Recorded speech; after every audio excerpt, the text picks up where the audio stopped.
چل ځینې یا 40 ځینې غر په کومه سنه کې جوړ شو. دوستانو په دې ویډیو کې مو د چل ځینو اړوند مکمل معلومات راټول کړي دي. سره مل پاتې سئ، ویډیو تر پایه وګورئ. چل ځینې د غر په 1881 کال کې چل ځینه د زاړه کندهار شمال ته د غره په ډډه کې یو دالان دی چې د غره له بیخه ځینې ورختلي دي. دالان او ځینې دواړه غره په ډبره کې د اوسپنې په کلم کیندل شوي دي.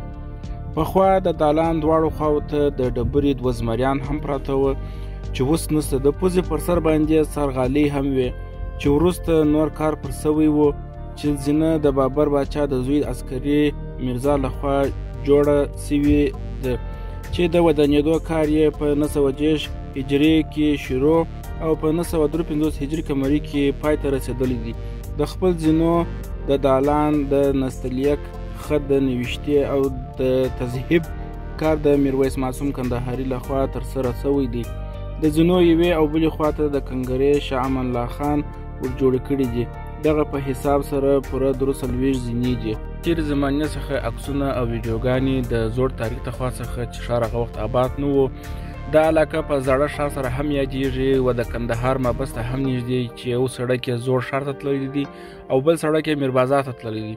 دوستانو ویډیو تر پایه وګورئ، راسره مل پاتې سئ. ملتیا مو کې د الله په امان.